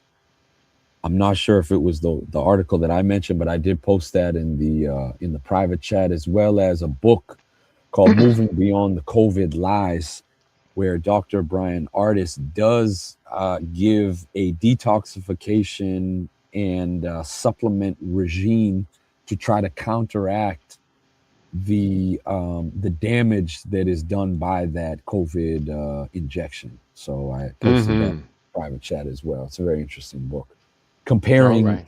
actually snake venom to the ingredients of the mRNA gene therapy injection. Mm-hmm. Okay. You mentioned Sandra Muhammad. I do see she's commenting in the YouTube. A few comments have backed up. She says, I do have John Potash's book, Drugs as Weapons Against Us, the Mm. CIA's murderous targeting of SDS, Panthers, Lennon, Hendrix, Cobain, Tupac, and other activists. And she says, post the link. I think, okay, I'll grab the link here out of the comment section and post it up in a second. I Mhm. remember when my parents lined us up and we took that pink sugar cube when I was 7 years old. And she says, so glad I didn't do it. And see, I guess she's talking about that mRNA, the COVID. Yep. I said to others, since when did America give us anything good? And that's a Exactly. good question to make people think about. Yep. She says, yes, Brother Keedy and Eddie McCroy, fear and ignorance is powerful. Most of our people only know what the pink skinned people have taught them. Why do you think they are turning on the pharmaceutical companies for Covo jabs? And I think the reason they're turning them against them because at a certain point the corporation said, I don't care whether you're white or black or whatever. We just want your money. We want to get inside your body, get inside your life. We want control of everyone now. Yes. Sandra Muhammad agrees. Yes, because all the distractions, like Oprah on CBS this morning with Ozempic, Oprah advertising Ozempic. Ooh, that's awful. Agree, okay. She says these protests, Eddie writes, are to help bring in martial law. I would stay away, way away. So many people don't know that they have been programmed and think they are fighting a good fight. It's hard for me to disagree with Eddie, even though both of Yep. us seem to be rather cynical about this whole ICE immigration protesting. I mean, the fact of the matter is, the people that are suffering from ICE, many of them don't deserve to be treated like that. They should Mhm. have been welcomed into the United States. If you're going to have any immigration at all, why are you going to tolerate high levels of immigration from Israel, Ukraine, Russia, whatever, but you can't let people of color who are oppressed, repressed, and suffering tremendously, like the Haitian people, Yes. they throw all of them out. So if you're going to have immigration at all, you should make it fair to everyone, or we should make it fair to everyone. But at the same time, many of the people who came in are problematic. Yeah. It's true. When it comes to the labor competition between African people in America and the Hispanic undocumented immigrants, I have always pointed out that the more undocumented immigrants come into this country, the worse our people look in the labor market. Then again, the other side of me says, well, we've been in this country for 21 generations. Why are we still competing Right. for the Right. bottom end of the labor market? I see. So it's no single facet to this diamond, Right. to this gem. We got to Mhm. figure it out, and we just got to have a position. Just write a position paper that we can sign on to, all sign on to, and then use that as a vote, a plebiscite. That was why I started talking this week again about Mhm. we need a plebiscite, a I yes see. or no decision. Are we capable and intending to govern ourselves, or are we just a mere member of the American tapestry? Personally, Mhm. I'm for governing ourselves. I agree. I wholeheartedly agree. Self-determination, Kujichagulia, uh, Hmm. Ujima, collective work and responsibility, That's right. Ujamaa, cooperative economics, um, self-determination. That is the way. And That's right. Marcus Mosiah Garvey taught us and preached about self-sufficiency, self-determination, self-reliance. If we, you pick up any book on African proverbs, and a large majority of them are going to be on self reliance. The importance of not depending on anyone else for your food, clothing, shelter, your sustenance. Now, you'll find an equal number of proverbs extolling the virtues of communalism and collectivism and sharing and being hospitable and kind, but there is an equal number of proverbs that exclusively talk about self reliance. So, yes, be communal, rely on other people when you have to, but that Mm-hmm. should not be your first defense. You should be able to do everything in your power to get what you need and do what you need for yourself. That's not a contradiction to communalism. That is just being a viable member of the Kujichagulia village, so to speak. Mm-hmm. I say, wise words from a wise young brother, and we should all take that to heart. We're going to start to wrap it up. This is usually the time of the program where we want to focus in on solutions. And I'm a little bit discombobulated. I just completed my 21-day winter solstice detox fast, Mm, Ashe. and Congratulations. it's turned out really, really well. Just a couple of points, my markers, and I've been doing the best I can to teach this. There's a series of videos I've been putting up on YouTube that go deeper into it and deeper into it. But I just finished 21 days. I woke up today, weighed myself, actually doing my morning exercises. I kept up my exercises not only throughout the fast, but every 2 days I increase my reps by five. And so I was up to 155 reps today, but Saturdays and Sundays I usually decrease it by 50, so up to 55. That's too confusing. But Mhm. anyways, I'm stronger than I've been in many years. I'm doing my push-ups every day. Yesterday I did 800. Wow. The day before that, this is in 3 sets. Okay. This is the day before that was 850. The day before that 850. The day before that 850. The day before that 950. And then the day before that 775. So that in the last 7 days I have done 5,095 push-ups. Wow. Wow. I think it was 5,095. It might have been 5,595. I added them all up together. But My um, goodness. that's pretty good. That's very good, I would say. I would say Uh-huh. that's stellar. And I weighed in today at Mhm. 138.8, which is rather kind of light. Normally, my normal base weight I try and maintain at 145, but it has gone down at least 5 pounds. And so yesterday I ended my 21-day detox fast. I began it with a 3-day water only detox fast, and I ended it with a 24-hour dry fast. Can you explain a dry fast?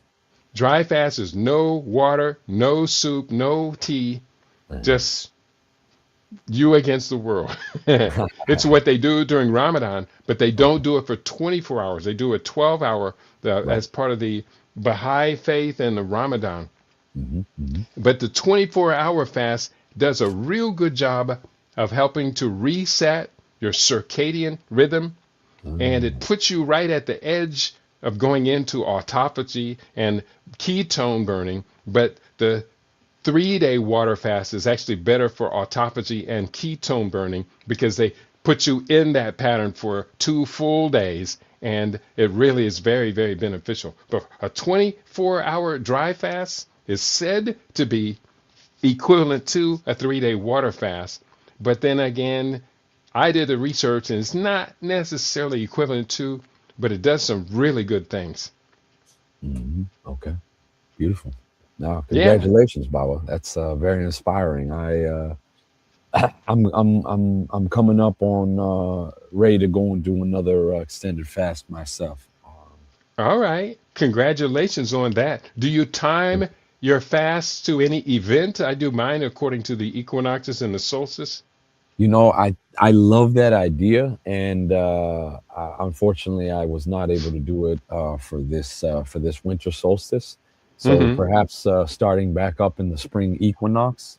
Mm-hmm. I love tying ourselves to these cosmic heavenly events Mm-hmm. because I feel that one of the ways our ancestors aligned themselves was being able to move in the same cyclical rhythms as these events. And Mm-hmm. for me, that's very important because the opposite of that is just watching TikTok all day, where you're in you're in no harmonious relationship with nature whatsoever at that point. So I think Mm-hmm. for me, spiritually and ancestrally, if we want to really talk about deep re-Africanization, that means reconnecting yourself to these stellar, solar, and lunar movements. That's right. In the ways of our ancestors. Ashe, That's our absolutely. ancestral inheritance, AI. Indeed, I love it. I got to write that down. Ancestral inheritance, AI, the real AI, the original AI, Mm-hmm. Or the we could call original it algorithm. ancestral intelligence, the same thing. Indeed. That intelligence is our true inheritance. Mhm. So we're doing the best we can to keep all of our people as healthy as possible. Um, you heard, I told you about my longevity calculation, right? I did, yeah. 126, or did it go up to 132? It's a right now. It's a 127. I added a Okay, few more 127. things. Chia pudding. I do chia pudding every morning now Okay, with fresh fruits in it. I see. Although I will say, chia pudding lowers my weight. And so right now, weighing 138.8 as of this morning, I'm Hmm. going to go ahead and eat up and put on 2 to 3 more pounds. And Okay. that's a nice thing to be able to say. Yeah, it's certainly the opposite of what most of us can say.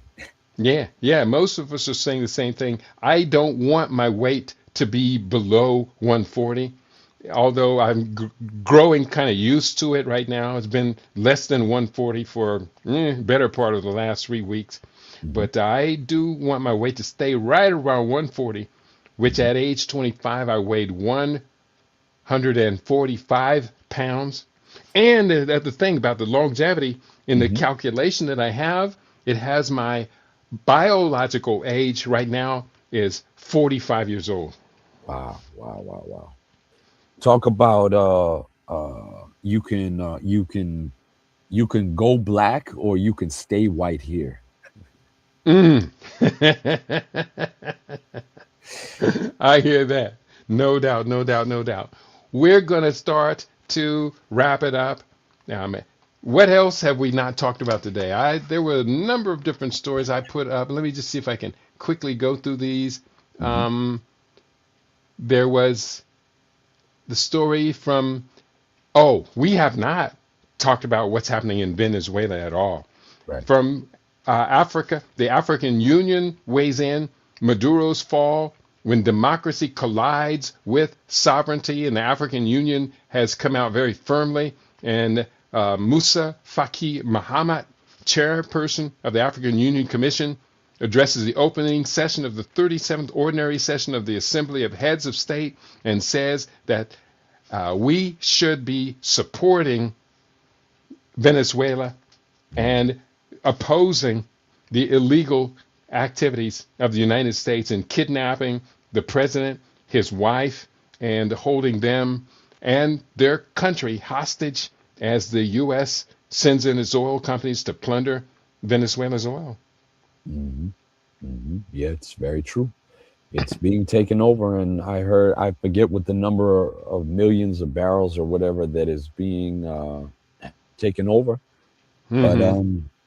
that is very true. From what I've seen reported, is that well, they got what they wanted. They got what they wanted, and that says it all along.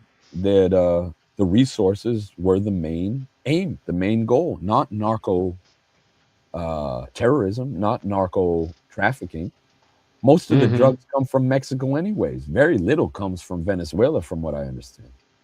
And of course, there's that huge amount of narco terrorism going on in Greenland. Wow, I did not know that. No, I'm just Oh, making you that up. okay, okay, yeah, yeah. Well, that's a whole nother story too. With I think Trump was saying he was willing to pay Greenland citizens to become what was it, part of North America or something like that? No, he wants Greenland to be the next Alaska. Oh, the net. Wow. Okay. Interesting. Quite And a the green, chessboard. yeah, and NATO is threatening. I just saw this morning. Mm, NATO countries are threatening, or not the countries threatening, but the NATO commissioner for NATO is okay. threatening. He says if you want Greenland, and I think Mhm. there are two major U.S. air bases there. He said, we will dismantle all of your bases across Europe and take them over.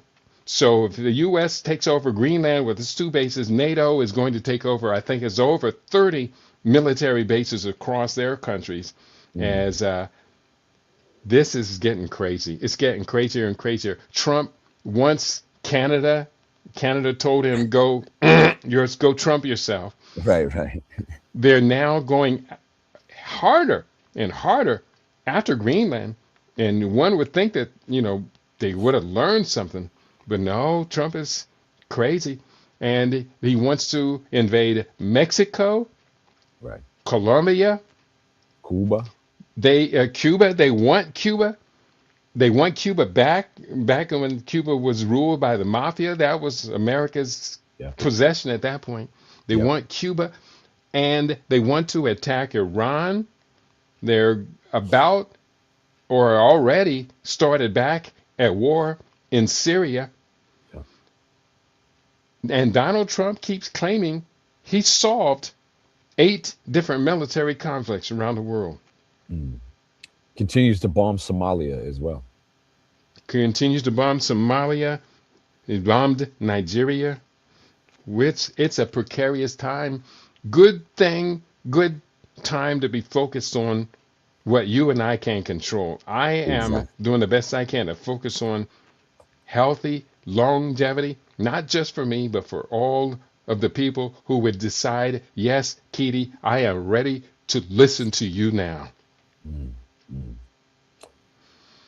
Desperate times call for desperate measures. I would say, in terms of health and wellness, moderation is not the way for most of us, but a radical dietary transformation is needed and vitally required if we're going to achieve any modicum of liberation for ourselves.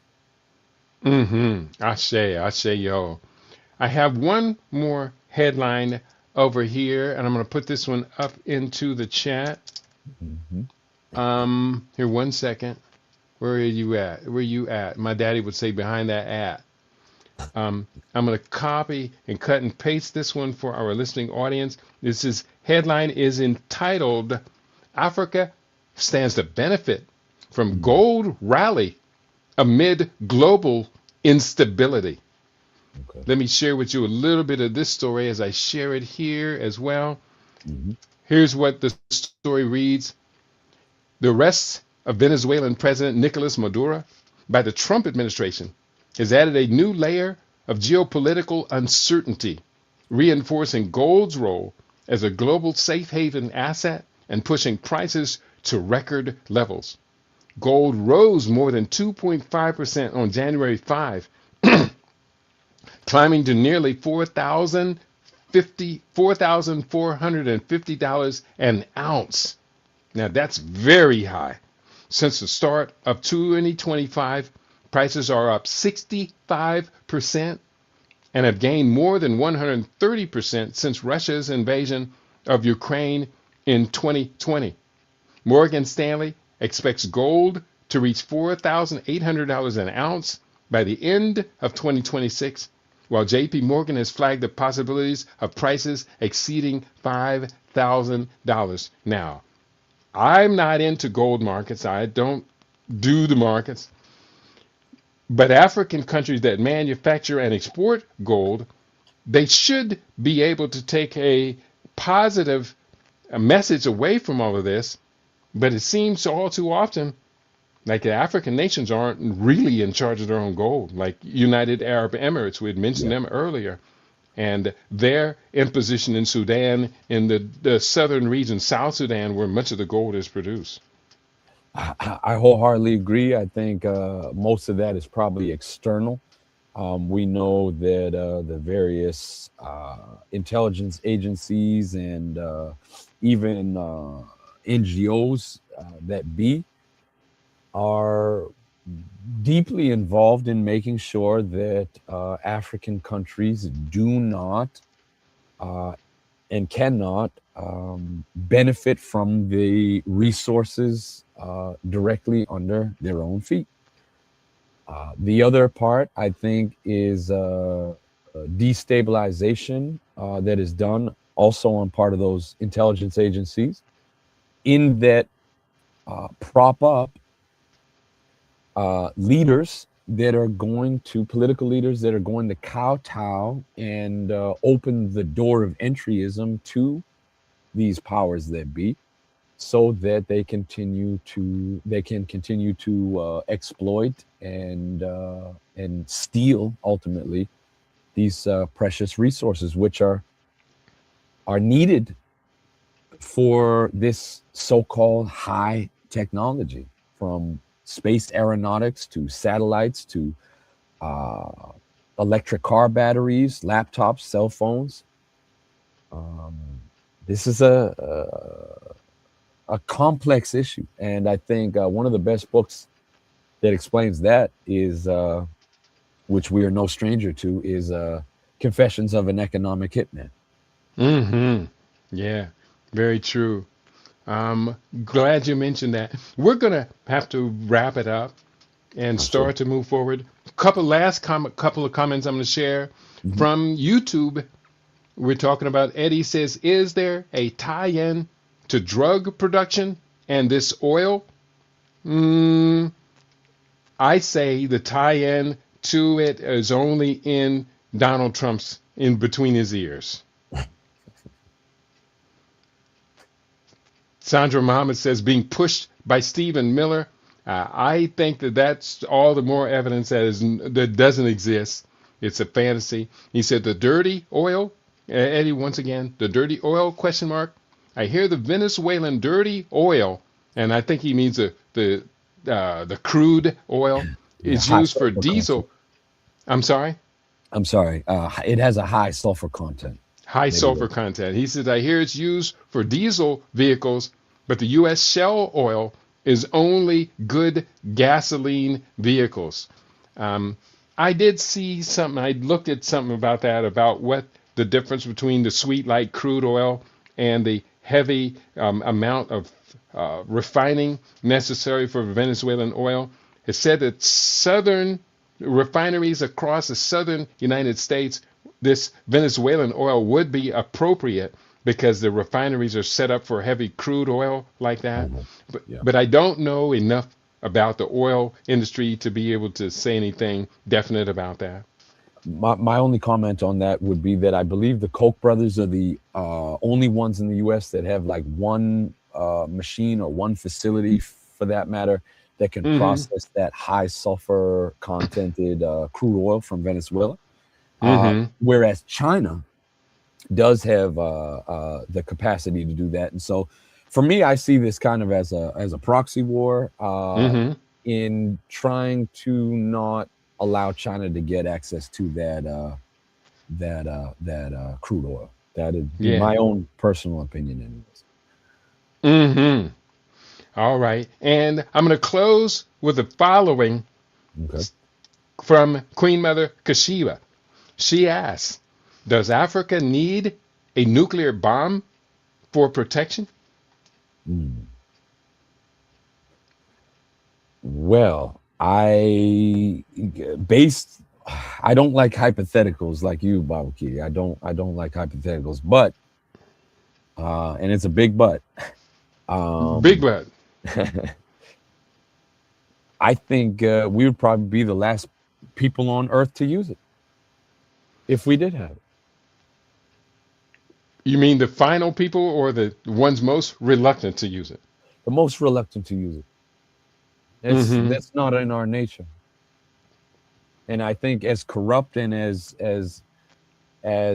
confused as some of these propped up political leaders might be, I think there's still enough ancestral wisdom and good charactered culture in them to not decimate entire populations with such a weapon. That's not the African way.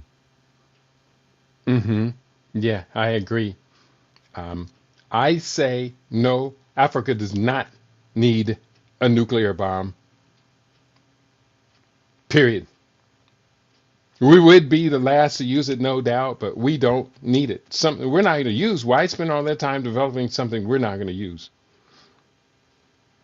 So if we wanted truly to defend ourselves, then we could organize our mineral resources in such a way to say, well, we're not going to export the mineral resources, but she I'm says to be used as a deterrent only. Yeah, I don't think we need to spend a bunch of time researching and developing something we're not going to use. We become like Israel. it Look at the movie Black Panther. Vibranium is exactly the symbol of that nuclear power. And Hmm. And vibranium is used in so many good ways. exactly, exactly. Yeah, That's so that's my point. We weren't using it in movies, which captures the psyche of our people as well. Even here, that's right. that we're that's not really our ancestral cultural legacy. It's not our Hmm. historical record either, by the way. I say, oh. Let's begin to wrap it up. I want to thank you so much for being with us today, Brother Duara. You always add such great value, especially when we're missing such a powerful voice as Baba Junius. He'll be with us next week. But Ashe. for right Yes, now, thank you. I'm sure you have some final words you want to share with your listening audience today. Absolutely, Baba. Thank you. I just want to say two quick things. One, let us walk in the rhythm of renewal and not stumble with the rhythm of ruin. Mm, Positive resonance, positive thinking, that cultivates vitality. We need to tap into that. And negative resonance or negative thinking, that cultivates vulnerability, extreme vulnerability. So that's one. Second thing is, let us also be grateful for every day. Let us see every day as a blessing that allows us to enhance the world with our spiritual gifts. That is yet another thing we can control. What is your output? What are you doing to enhance the world with your spiritual gifts? That's, I think, something that ties into purpose or nia, that we can focus on. That is yet another thing we can control. Thank you so much, Baba. I bow very deeply before you, and I have great shoes to fill, and thankfully mighty shoulders to stand upon. Appreciate, love everything that you do for us, Baba. Thank you so much. I say, yo. And your words, very powerful. I will allow them to stand as our salute to our listening audience. We, I am because we are Ubuntu. And Ashe. on that note, I want to thank you all for your contribution today. We didn't have the biggest audience, but we did have a very good audience. If you have not already, can I get you to hit the like button? And we'll do the best we can to keep promoting our LIB radio mission, our family, to the very best of our abilities. If you want to get the books that support your brother and to support the network, please do go to http semicolon / no, not LIB radio, Keidi, KEIDI .biz. I'll put the link up in the Rumble chat, Keidi.biz, and get a book or two or more. We're going to do the best we can to keep them coming. And I have one more book coming out in a couple of months. and you're going to like it. More better nutrition information for Love it. students and for the teachers. So Ashe. we're going to do the best we can. So peace and prosperity to each and every one of you. On your favorite, we aim to be your favorite. We are LIB Radio, LIB TV. We are living in black.com. So on that note, we are out of here, brother. All right. Peace and blessings. Respect to you. Ashe.